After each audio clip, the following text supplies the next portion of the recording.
right, good morning and very much welcome to this Feel Good Friday on the 28th day of August 2026. To go one day after Katiba Day. Yes. Yeah, tunafurahia Katiba yetu mpya. Kabisa. No, umevaa. Hata na maana najaribu kufix hivi ndio. Wakiniangalia so that they can notice me. What's happening? You know, not happening. You know, we are paying tribute to Dolly Parton today. Oh, it's a Feel Good Friday, and that's the business that we are having today on the show. Oh, that will be a beautiful show. It will be a lovely show. I had to try and represent. So today the whole show is a tribute to Dolly Parton. Yeah. Oh wow, that one I have to watch. Country, we are going country. That one, by the way, I'll wait for it. Yes, but that comes later on. Remember, we're discussing a lot of things, politics. Yesterday we were marking 16 years since the promulgation of the Constitution. Yes. And many discussions, including what the president said about the Gen Z protests. Yeah. Because it's key. Today, being a Friday, it's a youth perspective. It would be very important to understand what the young Kenyans feel about the Constitution and what the president said about the protests in 2024. Right. Change of tune? Change of... is it? It is. You remember there's some things he said in 2024. No, the very first response he had. I think a lot has changed after that. A lot has changed. Yeah. Mara shoot on the leg. No. Mara only criminals. You know, once you sit down and consider, let me tell you, everything you do as a Kenyan, once you sit down and consider what the Constitution says about what you should and cannot do, itabidi you change tune. Hata kama wewe ni nani. Yeah. Katiba at 16 is still a big conversation today. Of course, Rigathi Gachagua left the country yesterday very early in the morning. So magazeti ni kama wana struggle kupata headline.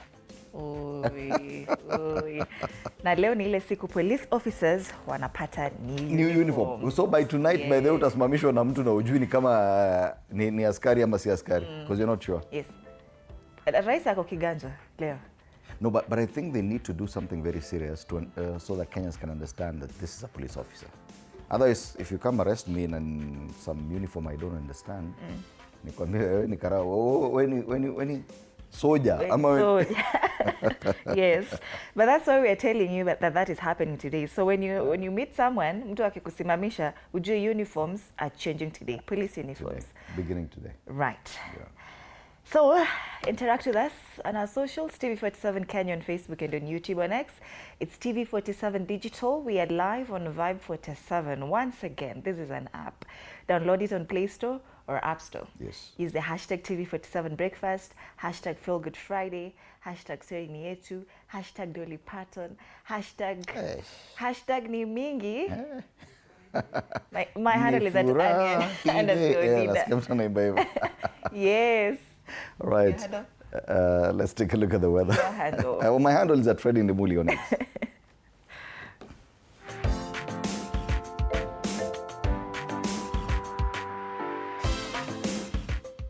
It's a mostly sunny day in West Pokot County today. 16 degrees this morning, highs of 28 degrees. A mostly cloudy day in Kericho County, 13 degrees this morning, highs of 26 today.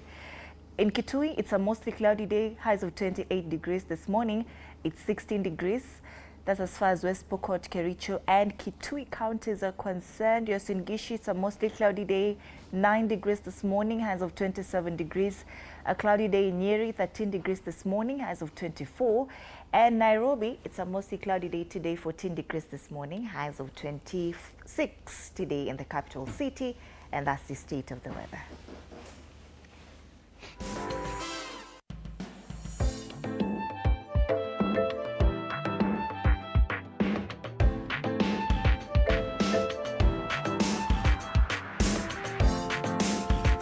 All right, let's get the quote of the day this Friday.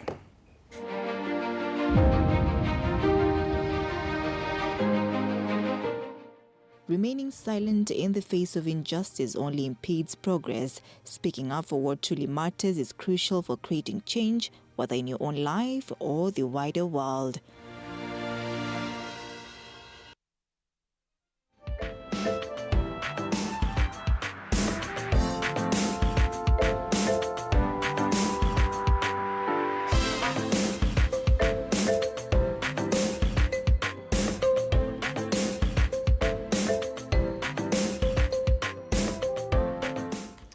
right, and as far as the police uniforms are concerned, that's a big story on the Standard this morning on the front page. They say Kenyans want reforms, not uniforms. Misplaced is a one-word headline. And that's why I've picked the Standard today, because we rarely get one-word headlines nowadays on the papers. So billions of shillings are set to be poured into new police uniforms, even as the service remains plagued by underfunding, poor welfare, corruption, and allegations of brutality. With a fresh outfit barely 8 years after the last overhaul, questions are swirling over priorities and the company poised to supply the kit. 6,000 recruits are unveiled in new colors. The bill could hit 330 million shillings. And probably that's where we should focus. The money. Pesa inaenda happy. While dressing 56,000 general duty officers could cost another 2.8 billion, critics ask, why is it easier to change the police uniform than the conduct of the officers wearing it? Interestingly, as you said, President William Ruto will be at Kiganjo, presiding over the passing out parade of a number of officers. Yeah. Now they're saying, okay, fine, maybe this should be happening at the training level, that officers, even with our discussions about it being moving from police force to a police service, their mentality is here to change. We're just changing the uniforms. Nakumbuka the last time they changed the uniform, alafu kuna mtu mmoja akasirika sana akasema ati zinakaa kama za Mothers Union. That was none other than Rigathi Gachagua. Alisema hizo zinakaa kama uniform ya Mothers Union. Yeah. But the debate has always been about who's supplying these uniforms, because government tenders, and it's a whole business. It's like 3 billion shillings worth. Should that be the focus? That when police changing their uniform, we're just focusing on how much it costs, who's getting the tender. Yeah, of course those things do matter. But if procurement goes well, why should we really worry about? But the main thing should be, can you identify your police officer starting tonight? Yes. Amevaa uniform tofauti. Anakuambia mimi ni afisa wa polisi. Unaambia hayo acha mambo yako. Mbona umevaa yungo? Yes. Yeah. So that's the main story there on the front page. President says Kenyans need to re-look the Constitution. Ruto said frequent court injunctions are frustrating government programs. He said the judiciary should balance the right of every citizen to challenge whatever is being done against the right of others who believe that that right should be achieved. Yeah. Activists say vote out leaders undermining country's top law, and Kenya's challenge to move from blame to active participation. This has been the main discussion here this entire week on TV47 Breakfast. Especially on the involvement of the citizens in remaining vigilant on the implementation of the Constitution. Have you been vigilant? Ama unakanga tu kiquote. Unajua Katiba imesema, the Constitution says, do you really care about what it says? So page 2, Katiba at 16 on the Standard. Yes, Dolly Parton. And he said that today, the show, we're paying tribute to Dolly Parton, the music icon, country music, great. So beyond music, the many lives of Dolly Parton, that's a big story covering the entire page 3 of the Standard. Had questions as billions to be spent on new police uniform, that's another story. Alafu story ni kama zinaishia hapo. Ingine, that story about murder in a family. Mbithe, her children held for 27 more days, is there on page 12. Yes, and on the back page, Harambee Stars players fly Kenya's flag high as they tackle Europe's best. So Kenyan football fans had plenty to smile about this week as 3 Harambee Stars players took center stage in European football, offering a reminder of the talent that continues to grow at home and find its way onto some of the biggest stages abroad. And they have this picture of Harambee Stars and Real Sociedad forward Jobo Cheng battling for ball control with Real Madrid's Kylian Mbappe during a La Liga match at Santiago Bernabeu Stadium on Wednesday. Yes. Na kuna picha nyingine pale, jamaa anaitwa Charlton. No, anaitwa nani? Collins Sichenje. And he plays for Charlton. Picture there. So quite a number of Kenyans are playing international football, especially in Europe where football is the biggest sport. And sometimes we forget about them. Yeah, so kuna Collins Sichenje na kuna Joboche. That's the Standard this morning. Daily Nation, divided in defections, decisions 2027. They continue with, the countdown to the general election at Assisi. Today we haven't mentioned it. 347 days to the general election. Competing loyalties as they push for a united front against President Ruto ahead of the 2027 elections. The opposition is grappling with political cannibalism as partner parties poach key leaders from one another and smaller outfits struggle to retain their bases. The switching of sides is not only raising tensions, but is also testing the strengths and weaknesses of the principals as talks on picking a single presidential candidate continues. They call it a game of numbers, and this story is on page 4. So the opposition principals are all here on the front page. Rigathi Gachagua, Edwin Sifuna, Fred Matiang'i, Kalonzo Musyoka, and Eugene Wamalwa. Some top leaders who have switched sides within opposition. So from Fred Matiang'i to Rigathi Gachagua, we have Yusuf Hassan Kamkunji MP, Mark Mwenje Embakasi West MP, Amos Mwago of Starehe, and Kanini Kego of Yala. Shifting between Matiang'i and Edwin Sifuna. So we have Kisii Senator Richard Onyonka, Clive Gisairo, Kitutu Masaba, Obadia Barongo, Bomochage Borabu, Anthony Kibagendi Kitutu Chache South, and Pauline Njoroge, that is the ex-Jubilee Party officials. So from Eugene Wamalwa to Edwin Sifuna, George Natembea, Jack Wamboka, Rigathi Gachagua to Kalonzo Musyoka, Jamlet Kamau, and Mohammed Ali, that is Nyali Member of Parliament. So divided in defections. Sasa unajua kila mtu ana wanaita party cannibalism. Yes. Kila mtu anatafuta kwenye anaweza survive in 2027. They also make mention of Katiba at 16 on the top strip. President William Ruto and opposition leaders revive debate on political and governance tensions linked to the 2010 constitution as the country marks August 27 milestone. That story is on page 8. Corruption, family affair, EACC links county staff and relatives to graft cases. That is also on page 12. WhatsApp to end free messages for businesses. So small Kenyan businesses will from October 1st face higher costs to interact with customers online as the popular platform begins charging for messages firms send in response to queries. On the inside pages, Rosemary Koech death, KCB officials avoids comment on work dynamics. That story is on page 2. Kenyans urge to respect her family by not speculating about how the 40-year-old died at her home in Ngong. So friends and employers gather to celebrate the vibrant life of lawyer and data expert.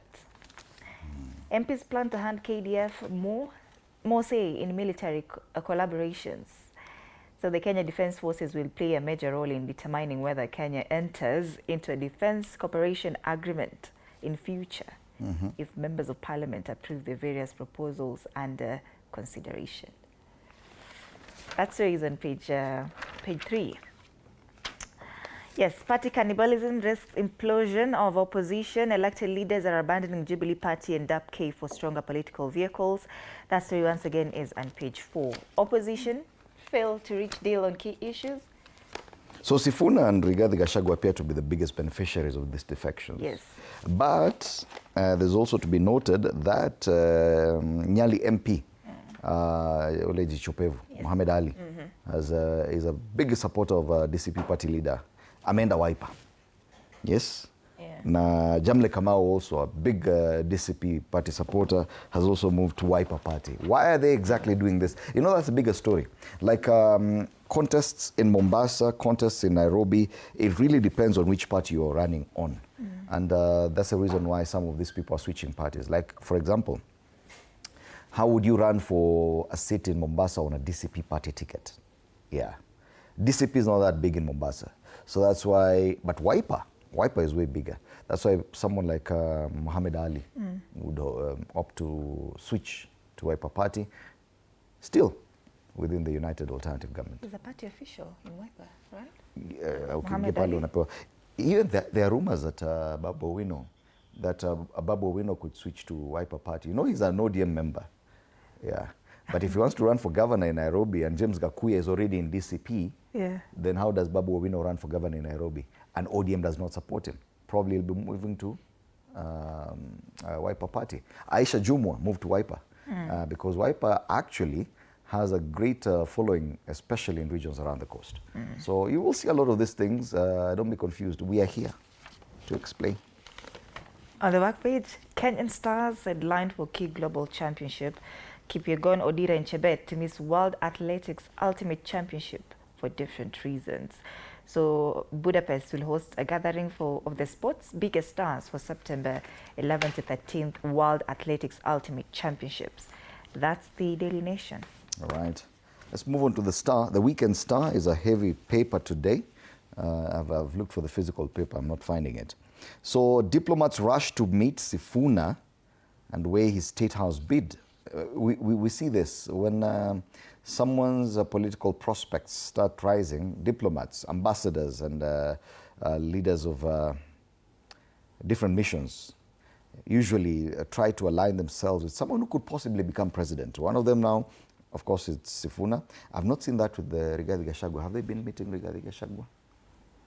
Maybe they're going to meet him in the US. Or maybe he's going to meet them. Yes, they're going So to diplomats are rushing to meet Sifuna and weigh his State House bid. Linda Mwananchi chief is holding closed-door meetings with 5 Western envoys. He has done that in 10 days. There's this very sad story about what happened at the border with Nepal, between Nepal and, which country is this? China. Kuna border mahali pale. Over 300 people were killed in Nepal as possible second flood feared. I understand that there was an avalanche, and then there was a lot of flooding. And if you've seen the videos online, this was totally devastating.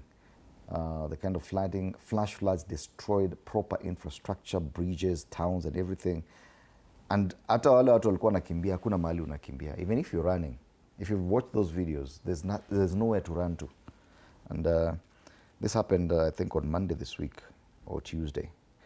But this news now hitting our headlines today. This is how devastating it was. Look at the area devastated by flash floods in Nuwakot district, Nepal. Other stories given prominence on the front page. Bill bans sale of human organs and now imposes 50 million shilling fine for offenders. Remember, ile story ya watu wanauza kidney. It was, I think, in Eldoret. Because there was no law governing the sale of human organs. So Kenyan patients could soon be protected from the commercial sale of human organs. A proposed law seeks to impose fines of up to 50 million shillings or jail terms of 25 years for those involved in the trade. The Kenya Blood Cells, Tissues and Organs Bill 2026. This is something very important people need to know, because even once your loved one passes on, you know, there's no law that determines whether or not their organs, the internal organs, can be transferred to someone else or it can be sold. And sometimes families don't know that once you're handed the body from the morgue, some of the body parts could be missing and could have already been sold, including eyes. Yeah, so at least members of parliament are coming up with a law to regulate that kind of business. Betrayal at home, survivor recounts horror tale of a defilement ordeal. This is a 9-year-old Florence Joy. This is not her real name, and she had to go through a lot of things. A father, someone she considered a father, actually defiled her. There's a sad story on page 16 of the Star. Remember, this is the Weekend Star. It comes with the Siasa weekend pullout. For more politics, can lottery replace unfair auction of public posts? But the main story on the Siasa pullout, UDA versus ODM, to zone or not to zone. That debate about zoning is a big one. This could just be what determines whether or not the UDA-ODM proposed or anticipated coalition works. Issues around zoning. Mombasa watapayana ni tikiti. Hapa Nairobi ni UDA ama itakuwa ODM mwenye atapata ticket ya governor. That's a big story. Grab yourself a copy of this paper in Uganda for only 2,000 bob. Don't worry, in Kenya it's only 60 shillings. Fresh, independent, different. Taifa Leo, Sifuna agonga mwamba ni swali wanauliza katika ukurasa wa mbele. Msajili wa vyama vya kisiasa John Cox Lironco amefichua kuwa vyama viwili vinavyobeba maneno muhimu yanayotumiwa na vuguvugu la Linda Mwananchi Movement tayari vimo katika mchakato wa usajili wa vyama vya kisiasa. Msajili huyo pia alithibitisha kuwa ombi la kuhifadhi jina la Mwananchi Party liliwasilishwa na Pius Onyango mwezi Julai mwaka huu na bado linaendelea kufanyiwa tathmini. Hata hivyo, msajili alisema hawezi kuhusisha au kutohusisha Mwananchi Party na mwanasiasa yoyote. Sasa Sifuna agonga mwamba ni swali katika ukurasa wa pili. Papa wa Roma atua Roma, Italia. Ni spika wa bunge la kitaifa Moses Wetangula akihudhuria kikao kikuu cha Papa Leo. Ni Papa Leo? This is 16. Papa Leo, yes. Katika jiji la Vatican, Italia. 14. 14, yeah? Alright. Mnamo Jumatano, Agosti tarehe 26. Ziara hiyo ilinuia kuboresha uhusiano wa kidiplomasia, mahusiano mema ya kilimwengu, amani, matumaini na huduma kwa binadamu. Sasa Papa wa Roma yuko Roma. Vita baridi ndani ya upinzani, tumezungumzia hii. Ingawa wanaonekana wakiwa na muungano dhabiti, ukweli ni kuwa baadhi ya viongozi wameonekana wakihamia kutoka chama cha upinzani hadi kingine. Afisa na mama na wanawe washtakiwa kwa mauaji. Watatu hao wadaiwa kuua Daktari Victoria Mutiso. Kule juu zaidi, familia za vionza minofu ya kaunti. Hiyo ni habari ya EACC ambayo imefichua mtandao wa fisadi, ambapo maafisa kaunti wadaiwa kutuma jamaa zao kupata zabuni. Taifa Leo. Tukitoka kwa gazeti la Taifa Leo tuangazie People Daily. On the People Daily, matters politics getting prominence on the front page. Why battle for Ruto's running mate is a high-stakes affair. So there's a picture there of the president in the middle, with surrounded by 4 different possible running mates come 2027. One of them, of course, Wycliffe Oparanya, who's a one-time deputy party leader. He's a CS in charge of MSMEs. Governor Gladys Wanga has also been touted as being a possible running mate. Hassan Joho also. And of course, the current deputy president, Professor Kithure Kindiki. Politicians jostling for the position of deputy president on the incumbent ticket are looking beyond 2027, with a majority of them eyeing to be endorsed as heir apparent should he win come 2032. And you know, that's the discussion people are not having. It's not just about running for being President William Ruto's running mate in 2027. Because if at all President William Ruto actually gets re-elected, because the election comes next year, and you become his running mate, then it means that you stand a higher chance of actually fighting for the presidency come 2032. Yeah. So people are just positioning themselves. Usisome tu hapa kwa sura. That story is on page 4, and it's the main story on the People Daily. Nyanza MPs demand Gachagua repentance ahead of possible alliances. You know, regarding Gachagua, before he left for the US, he said that when he comes back, he's going to conduct a tour of Nyanza region. Watu hawajafurahia. Kuna watu hawajafurahia hiyo mambo. How land grabbing, illegal logging undermine conservation of Kwale's Kaya forests is another story on page 13. That's the People Daily.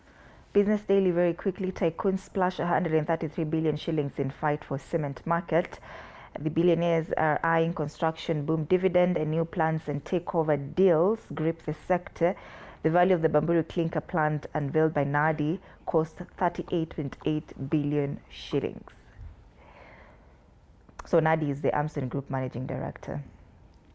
On the ticker, millennials and Gen Z is top in Kenyan newspaper readership. Wow, that's a good thing actually. Kumbe mnasoma magazine. And they said that newspapers were dead. Yeah. You know, kuna watu people spread a lot of fear around and panic. Yeah. That, oh, legacy media is dead. Newspapers should not be read. Gen Zs are reading newspapers. Yes. Yes. So younger generations aged 18 to 44 years are the strongest newspaper readers in Kenya, driven by digital access to news, and according to a new survey. That's a good thing. I&M beats Tanshut with 9.3 billion shillings half-year profit, and farms face higher cost to new WhatsApp messaging charge, while ni wale ambao wanatumia WhatsApp Business that will be starting on the 1st of October, and that's the Business Daily. All right, from the Business Daily, we cross over to regional papers. We start off in Uganda, and in Uganda I want to focus on the New Vision first, because this is news. You know, Uganda has a very interesting cultural and social fabric. So this is one of the kings of one of the kingdoms there, King Oyo, and he's died at the age of 32 or 33. Yeah. So he was born in 1992. And he died this year. An official statement has been issued from the palace, and this paper tells us of the life and times of Omukama, and we get some reaction. So let me tell you one or two things about this king. Anaitwa Rukira Basaija Omukama Oyo, Nyimba, Kabamba, Eguru, Rukidi the fourth. Where? Yeah? Commonly known as King Oyo. He was the Omukama of Toro in Uganda between 1995 when he was only 3 years old. Yeah. He became king at 3 years. Yeah. And now he was about 32, 33 when he died. He was the son of Omukama Patrick David Matthew Kaboyo Rwamuhoyoka Olimi III and Omugobest Kimigisa. Anyway, in 1995, he ascended to the throne, becoming the 13th ruler of the 180-year-old kingdom of Toro as the world's youngest reigning monarch at only 3 years of age. He has passed on. That's the main story on the front page of the New Vision. It is also the biggest story on the front page of the Daily Monitor. Yeah. But the Daily Monitor today talks about government in fresh plan to print money locally. I think they also did a special paper following the death of the king. Yeah. So King Oyo Nyimba in critical, according to this paper I'm looking at right now, he was in critical condition by the time this paper went to press. They've done a special edition there about the death of King Oyo from April. He was born in 1992 and he's just died this year. And that's the front page of the Daily Monitor this morning. Uganda is in mourning. We've taken a look at both the New Vision and the Daily Monitor. Tanzania, they're still talking about the resignation of the vice president. For Nchimbi, it may not be over until it is over. This is a front page of the Citizen. Just how much of a thorn in the flesh will this gentleman be to the current regime? We've seen how the exit of a deputy president in Kenya and what it meant for the regime. Will this be the same case in Tanzania? Jana Katunis alikuwa amesema usijaribu, don't try. So Dr. Nchimbi, who's only 54, said in his resignation letter that he was retiring from politics and public service. However, CCM's history shows that expelled members can return to the party if they seek forgiveness and meet the requirements for reinstatement. But does he have to return to CCM? Lazima kuja ombe msamaha. Kwani CCM ndo kila kitu, lakini hii tunazungumzia jirani, huko si kwetu. Mambo ya Gazeti la Mwananchi, Dio de Njembi apewa maua angalizo. Ni maoni ya wachambuzi na wadau baada ya kupendekezwa na CCM kwa uteuzi wa makamu wa rais. Familia yapiga maombi baada ya uteuzi. Huyu ni yule ambaye anasemekana atateuliwa kuwa makamu wa rais. Alizaliwa mwaka wa 1983. He's actually younger than me. Yeah. He's said to be the vice president of Tanzania. Tarehe aliyozaliwa. JPM alivyomuona mwaka 2016, Rais Magufuli alimteua huyu jamaa kuwa mkuu wa wilaya ya Kongwa. Huyu jamaa ambaye anasemekana sasa atakuwa makamu wa rais kule Tanzania. Na waziri hadi makamu, kwa mara ya kwanza aliteuliwa naibu waziri mwaka wa 2021 na baadaye waziri kamili mwaka 2024 na Agosti mwaka huu tarehe 26 akapendekezwa makamu wa rais. Lakini bado wanazungumzia pale njia ya Nchimbi CCM. Jaji Warioba afichua huyu alikuwa makamu wa rais, ni nini kitatokea na yeye. So masuala ya unaibu wa rais kule Tanzania ndio habari kuu. As they're mourning in Uganda, in Tanzania they're talking about the vice presidency. Yes, those are the main stories. Let's take a look at the caricatures this morning on the dailies in Kenya. And we start off with the one on the Daily Nation. So a caricature of Edwin Sifuna here, the Linda Mwananchi movement leader. And he has so many doors that while you open the door, there's a wall already there. In ODM, wakamfungia. Register of political parties, amemfungia. Political parties dispute tribunal, probably. Ndio the next thing, anasema, if all else fails, he'll probably move to the political parties disputes tribunal as he looks to launch his Mwananchi party. That's a cartoon on the Daily Nation. All right. The one on the Standard talks about the police uniforms change today. Yeah, utumishi kwa wote. Hapo police uniforms wanaharakisha sana, but hapa kwa police reforms, yeah, that is moving quite slowly. Yeah. The Standard. Total is movement. Yeah. The one on the Star, at least it focuses on what we've been talking about this week, Katiba at 16. So we have all these political leaders on one side looking at the Constitution of Kenya turning 16 at our wameshikilia birthday cake pale ya 16, sweet 16. So the Constitution says sweet 16 years of devolution, and some of you are still crying about marginalization. I'm talking about the cartoon on the Star, and we are showing the cartoon of the People daily. Yeah. So the thing is that many governors, hadi sahi, kama ule wa Yemen, and complain marginalization. But it's 16 years later, surely. Yeah. 16 years later, you're still complaining. If you count about how much money that counties have received so far, it runs into the hundreds of billions of shillings over 16 years. Okay, let's say 13. Since 2013 is when we had the first devolved unit. So over 100 billion shillings, and you're still marginalized. Yeah, wacha mambo yako. All right, finally, the one on the People Daily now. Stano Stick. Happy Katiba Day. Politicians are here like Kenny. They're telling you I'm keeping you safely in the dustbin with your Katiba. That is Stano Stick. Interesting. So the main theme remains Katiba at 16. It is what we'll be discussing with my panelists on the youth perspective today. So for that discussion, we'll be having Ken Babu. Ken Babu is a Nairobi Senate aspirant. He's also the chairperson of the DCP party youth caucus. I know they have a different name for it, but he's the one in charge either way. We'll also be having Jared Oye from the ODM Youth League, and he's a NEC member there. Floyd Ouma Okello. And this guy, I think, became very popular. I remember we hosted him last week, and a lot of comments were coming and pointing towards him and saying that gentleman is a very sharp guy. He's a lawyer, mediator, and Secretary General of the Media Lawyers Association of Kenya. He'll be in studio. That's Floyd Ouma Okello. And we'll be having Faith Ken, a youth advocate, in studio as well. Do stand by for that. Right. Later on, Waithera. The Wildflower. The Wildflower. Yeah, country music queen will be here. Oh, she has a lovely voice, I can tell you for sure. This one. Yeah. And I think we've watched her even on TV47 previously, doing country music. This one, if you attend her concerts or her performances, utapenda. Yes. Yeah. So Waithera will be here alongside DJ Bluey, alongside Kagiri, the Feel Good Friday edition. Country music edition. Yes. Tribute to Dolly Parton. Absolutely. All right. Interact with us. TV47 Kenya on Facebook and on YouTube. And next is TV47 Digital. We are live on Vibe 47 as well. Use the hashtag TV47 Breakfast, hashtag Feel Good Friday, hashtag Country Music. Hashtag story ni yetu. Hashtag story ni yetu. Hashtag Dolly Parton. Hashtag Dolly Parton. Hashtag kila kitu. My handle is at Annie_Dida. Mine is at Freddy Limuli. See you after the break.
is a journey that we have traveled as a country.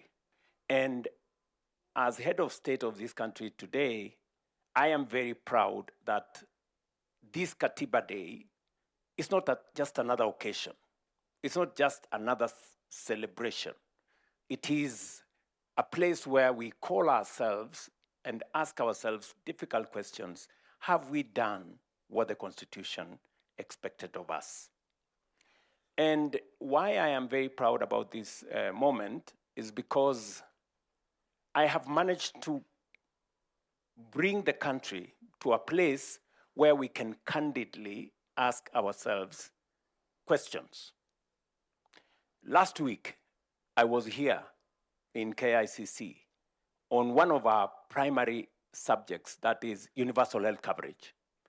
And I spent 5 hours the first day, 5 hours the second day, answering citizens, having an engagement with citizens. As president, that does not happen in ordinary circumstances. No other president has done what I have done. I have put myself at a place where I can be questioned and taken questions and answered. So I think this is a good place for us as a country. Yes, President William Ruto expressing how he feels he has been part of the progressive implementation of this constitution. But what do the youth feel? This is a youth perspective on TV47 Breakfast. My name is Freddie Ndimuli. Good morning once again. This morning we're privileged to have with us in studio, beginning on my immediate left, Floyd Ouma Okello, who's a lawyer, mediator, and Secretary General of the Media Lawyers Association of Kenya. Karibu sana, wakili. We also have Faith Ken, a youth advocate. Faith, it's good to have you in studio. And Ken Babu is a Nairobi Senate aspirant on a DCP party ticket. He's also the chairperson of the Youth Caucus at DCP. We are still hoping that Jared Oye will make it for this conversation later on. So lady and gentlemen, karibuni sana. Now, listening to the president, Floyd, let's start from there. Many young Kenyans, anyone born in 2010 is now 16. Yes. And anyone who was 10 by now is 26-year-old. The perfect Gen Z age. This is when they do a lot of things. They have a better understanding of this document. Many older, from the older generation, have had an experience between the old constitution that we had, the independence constitution, and now trying to experience a new one. But for many young Kenyans, this is the only document they've known. Yeah, this is a document they understand. Do you feel that probably the youth of Kenya have a better understanding of this document, or a better appreciation of just how progressive the constitution is 16 years later? Thank you very much for that opportunity. I want to say that the Constitution of Kenya is one of the most progressive constitutions we have, actually, if you look at sub-Saharan Africa. Because if you look at how the Constitution of Kenya came into place, we had borrowed a lot of aspects from the South African Constitution, which came at the backdrop of the apartheid rule in South Africa.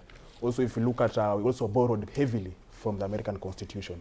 So the Constitution of Kenya has a lot of steps, and if you want to understand this, is because for the people who are born maybe later, like for example us, we understand it from 2010 Constitution. But if a student of history like me have read the Constitution from the earlier forms of it, and I've understood the process. So it's a whole process which maybe I'll get a chance to discuss through the show, to understand why we have it now and why it's as progressive as it is. Right. Yes. Faith Ken, you're also relatively young, and you look like a Gen Z. I am. You are a Gen Z. Like yeah, you are a Gen Z. Yeah. So probably this is the only constitution you've come across. And listening to the older generation, when they tell you that a lot of things have changed, do you feel that this document represents what you aspire to be as a Kenyan, that it presents you the freedoms that you need, the rights that you deserve, and all these things? Do you feel that this constitution provides that for you? Thank you so much. So, yeah, I'm a Gen Z. I have to make that clear. Okay, yeah. Apologies for that. It's all right. So going back by what we read in books and what we hear from the stories about how the old time was before now the 2010 Constitution, I can really say that we've made a progress as a country and as a people, because looking back at what it was initially before the new Constitution, when we look at the imperial presidency, where power was centralized at the top, and parliament acted just like a stamp to the executive. Nowadays you see that has really changed. The marginalization that was there before the new constitution, we can see now resources getting to every corners of the country, freedom of speech and the Bill of Rights. You can see nowadays you can express yourself freely. So a lot has really changed, and we can say that right now, much as even coming to our elections, initially we had just one party state, and elections were fairly because everyone basically depended on the orders of the executive. So you had to obey, including the judiciary and everything going on, you know, all, I can say it was a captured state. So I can really say that right now we've made real progress, starting from now constitution to devolution to the Bill of Rights to even the preamble, you know. So yeah, a lot has really changed. Yes. And there's one thing I'd like to challenge you on. You've said a lot of things that I agree with, but when it comes to the independence of parliament, and that has been guaranteed by this constitution, but do you think that the 13th parliament has stayed true to that? That they are more than a rubber stamp for the executive? I know the 12th parliament, probably the 11th parliament, they had different experiences, but the 13th parliament, do you feel that they've stayed true to this constitution? I can't really say that they've stayed true or not, but I feel they also have their own limitations, because if you're going back to one of the major occasions we've had in this country, that is the Gen Z protest 2024, on that, one of the role of the parliament is representation, and with that, you can't do it without listening to your constituents, to the people that elected you.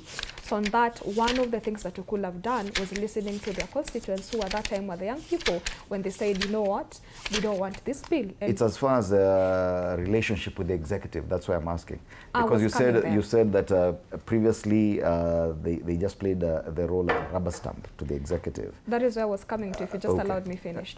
So if you can see that one, they really failed on that occasion, where was the, and if we want to say that it was more of listening to the executive, I wouldn't really put it that way, because I feel I would want to hold them accountable at individual levels, not as a whole, because there are some years who sided with the people and others sided with themselves, but I wouldn't really put the blame on them being on the side of the executive.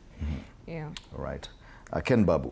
Yes. You've been a serious critic of this parliament, even as you comment on the progress made in as far as what the younger generation in Kenya feels this document does for them. Do you agree with Faith in as far as Parliament's relationship with the executive, that they should not be blamed from the accusations that they've simply become a rubber stamp of the executive? First, allow me say that the Kenyan constitution as it stands today is the most progressive constitution in the entire Africa, I would say so. And it's a constitution that comes with a lot of benefits for our country. And if you look around the continent, many African countries are really trying to benchmark with the document that we have as a country, so that they can make something good from themselves. But I want to say that this is a document that brought us one of the best systems of governance, that is devolution, which has actually ensured that resources are going to, close to the people on the ground, not just being concentrated at the national level. And we've seen some good progress that have been made so far, but with the limitation of good intentions from our leaders, devolution has not been able to achieve the full potential that it ought to have achieved 16 years later.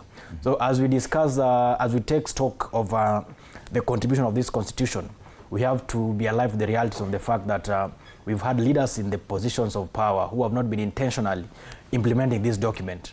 And we also need to take stock of the history and look at how did the leaders of today contribute to the establishment of this document, because it's unfortunate that the people we have in power today, led by Dr. William Ruto, are part of the group that actually opposed the referendum that brought us this document. So then it is good to say, and it is safe to say, that if you see the Kenya Kwanza regime actually molesting and not respecting the rule of law and implement this constitution as per the expression of Kenyans, people should not be surprised, because anyway, the leader of the government of today was at the forefront opposing this document, and he does not believe in it. And if you listen to the scripts, to the clips that he was saying that he appreciates this document and all that, I would say that we are being taken for a ride, and the president needs to be intentional.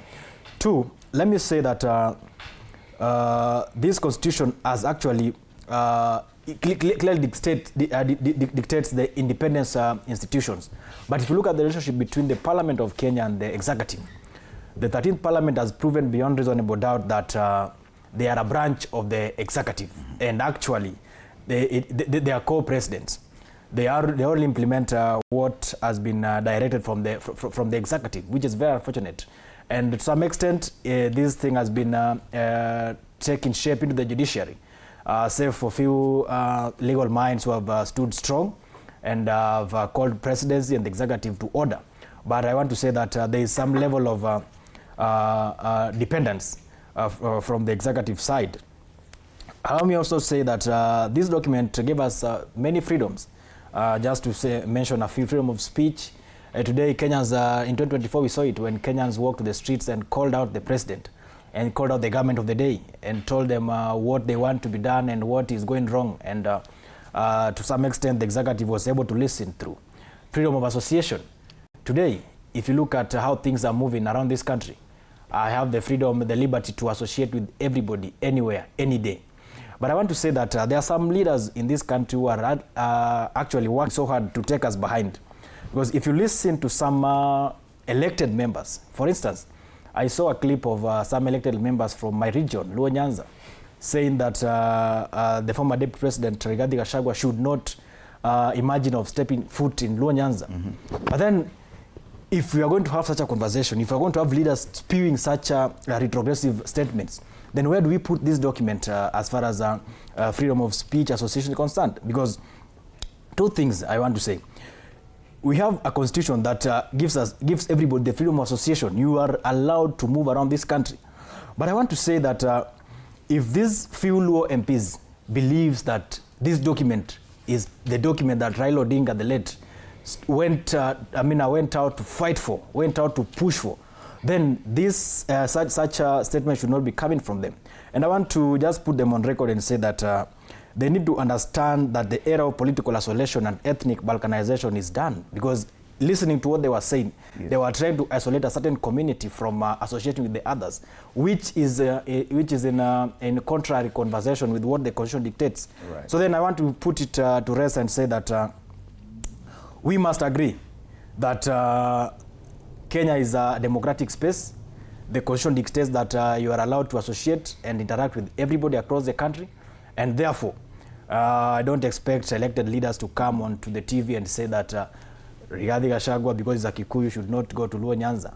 The same way we have Luos in Kikuyu land and we have Kikuyus in Luo land.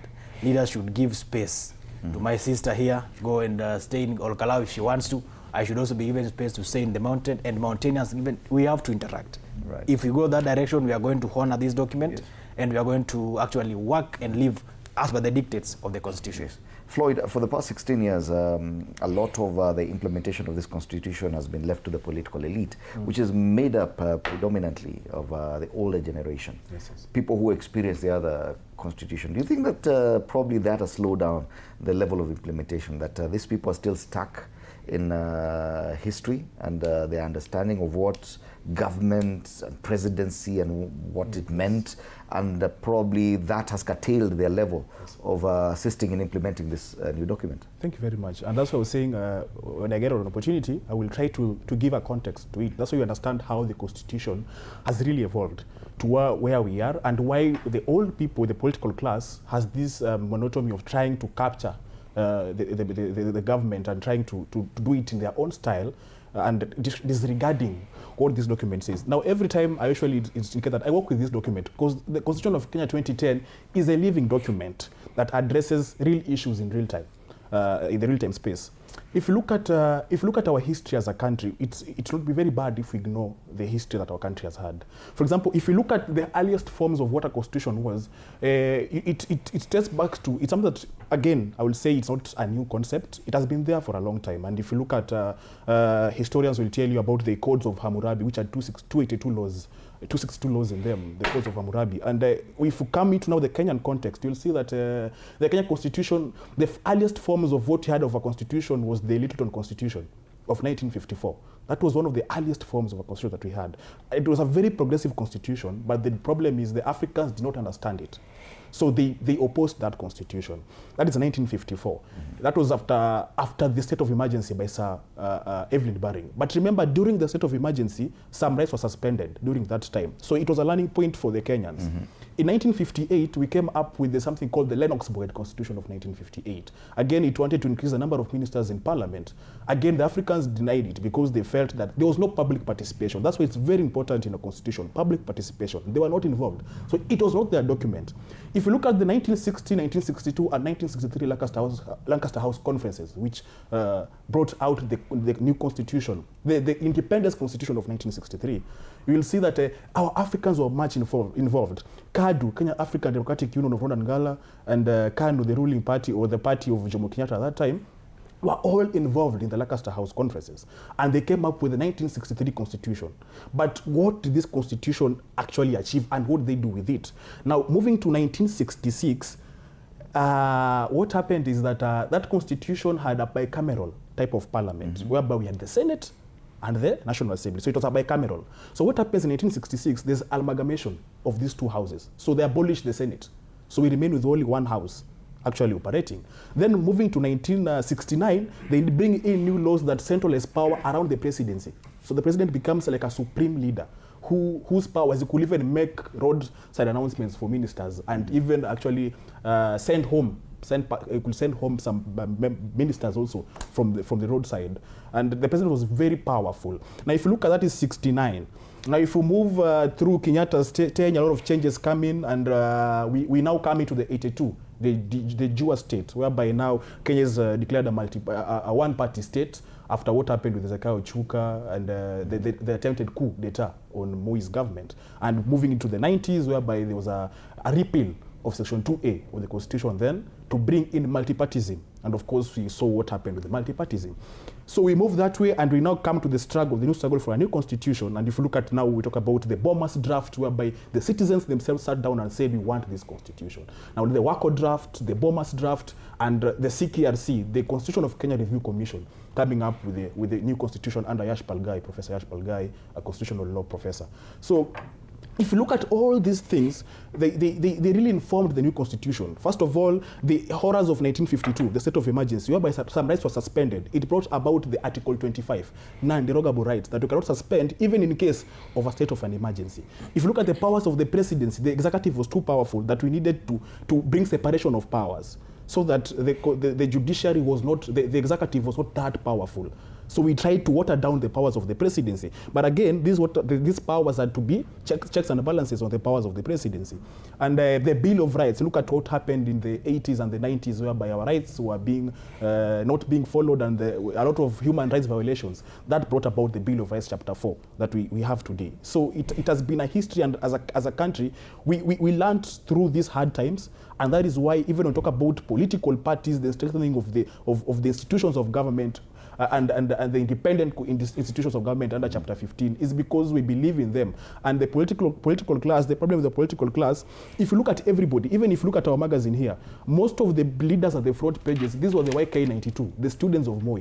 So they are doing things in a Moi style. And they're still stuck in that. They're still stuck in the past, because if you look at these people, this is YK92 purely. We don't have a new fresh blood inside the political class. Right. That is the problem that we have. And thank you, Floyd, for taking us through the history of our constitution in Kenya.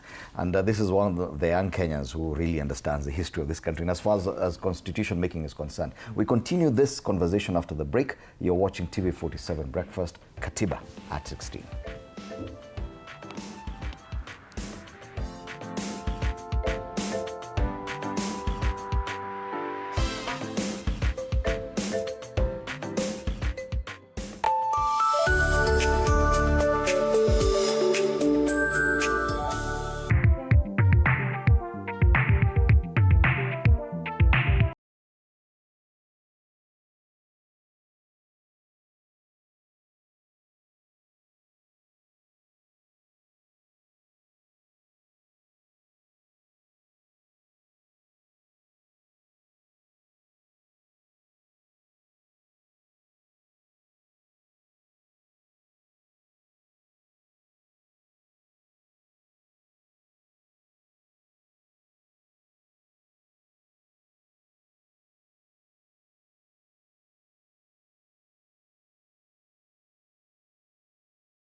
also requires us to confront difficult moments in our recent national life.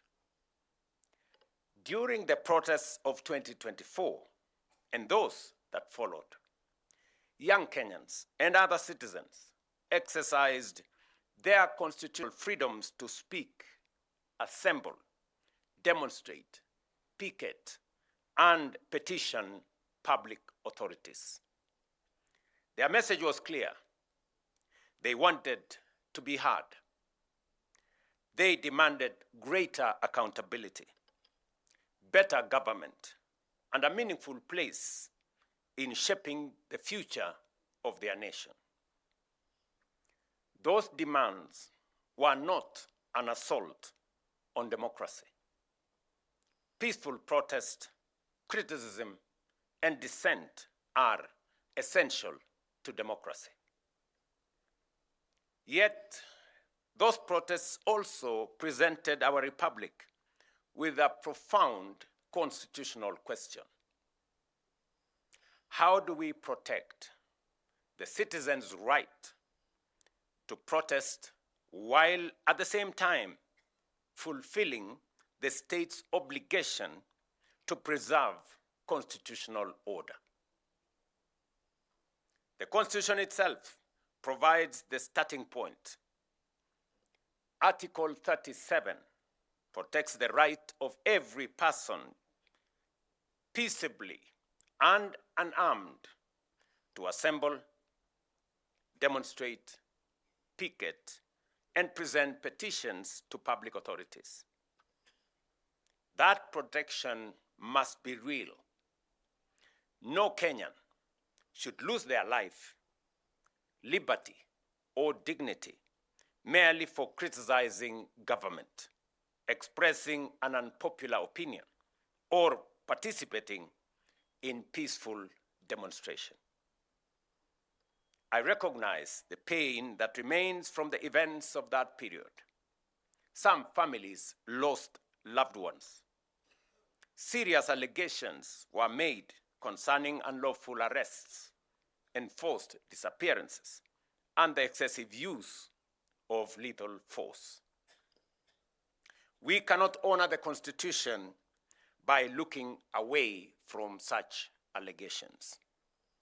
Every credible allegation of a human rights violation must be investigated independently, thoroughly, and transparently.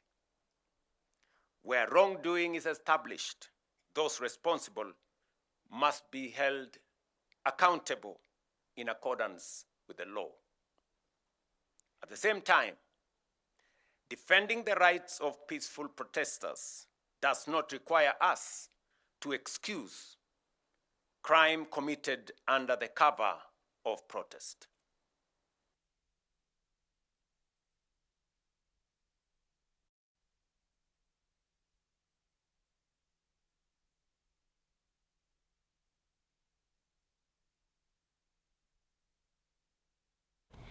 Mentioning Article 37 on assembly demonstration.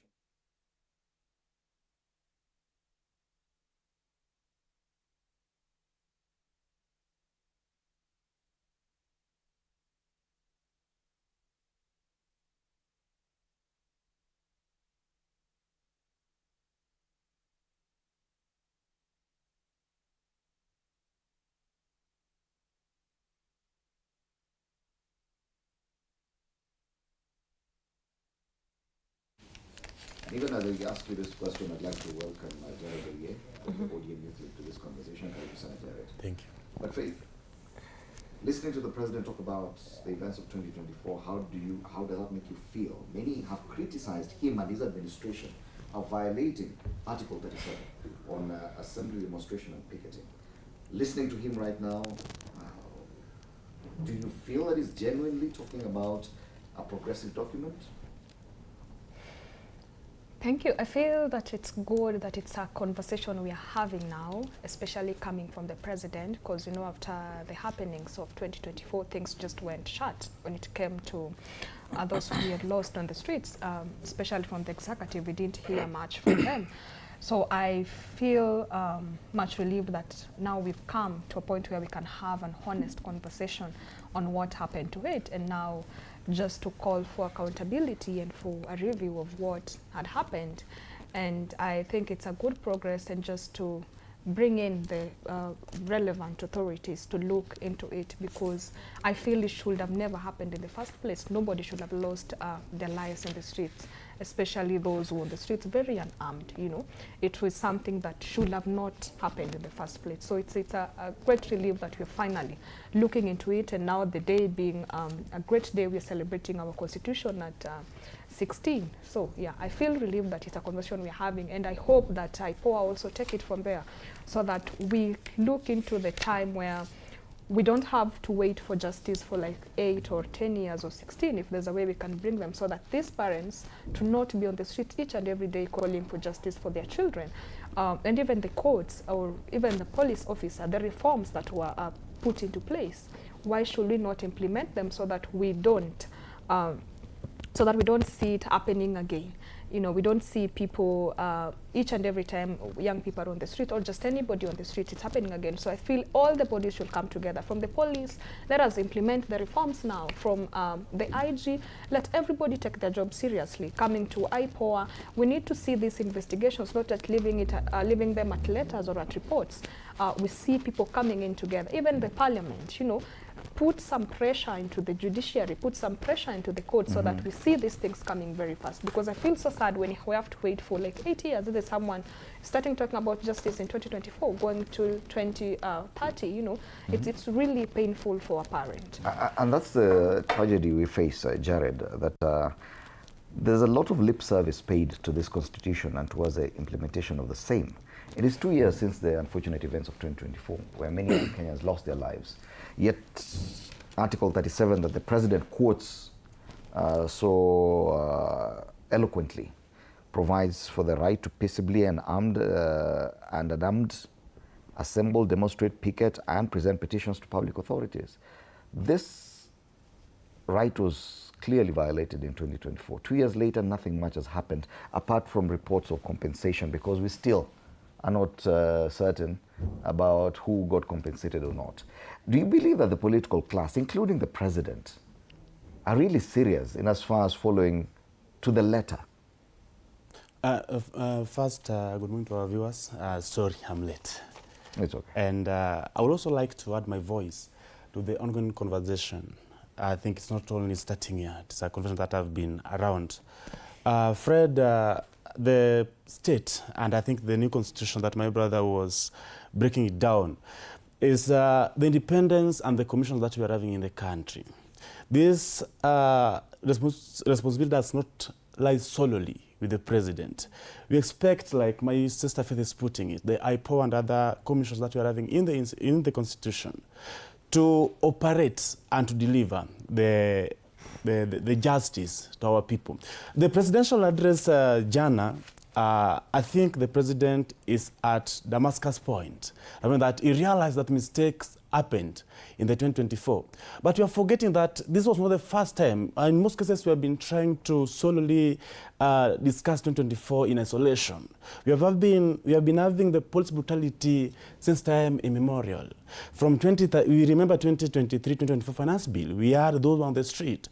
2024, 2025 finance bill. But why do we tend to forget the previous atrocities which were met on our people?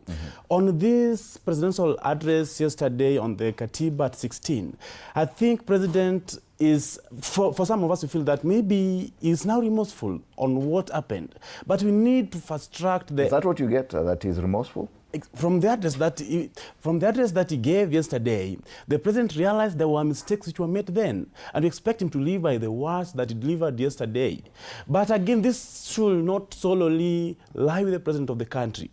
We expect the commissions, we expect the institutions that are mandated paid by our taxes, to deliver as we expect them, as they are mandated in the Constitution.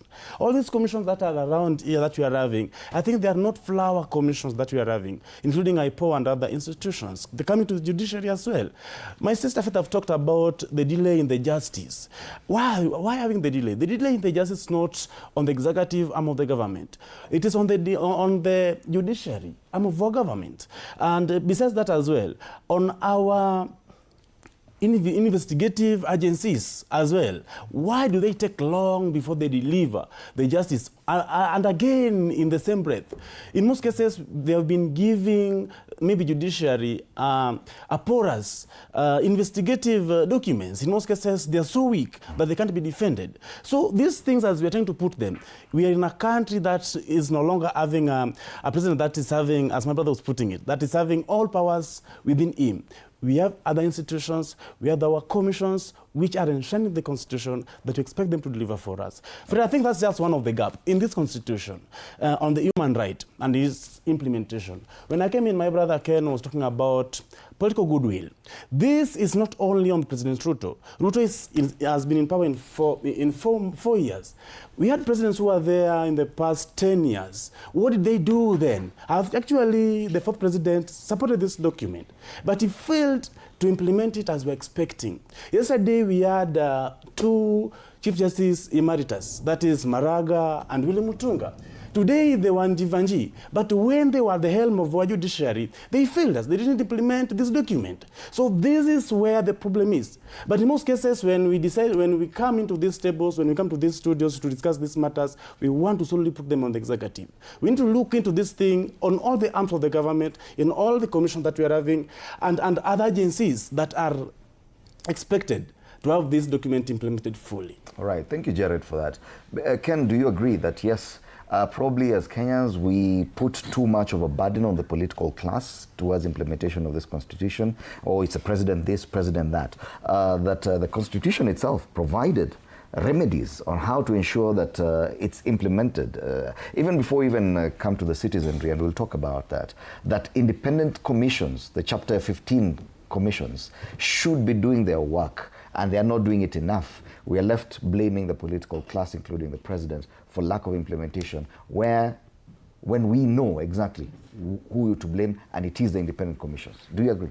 Thank you, Fred. And allow me to say that for the independent institutions to operate, there must be good political goodwill.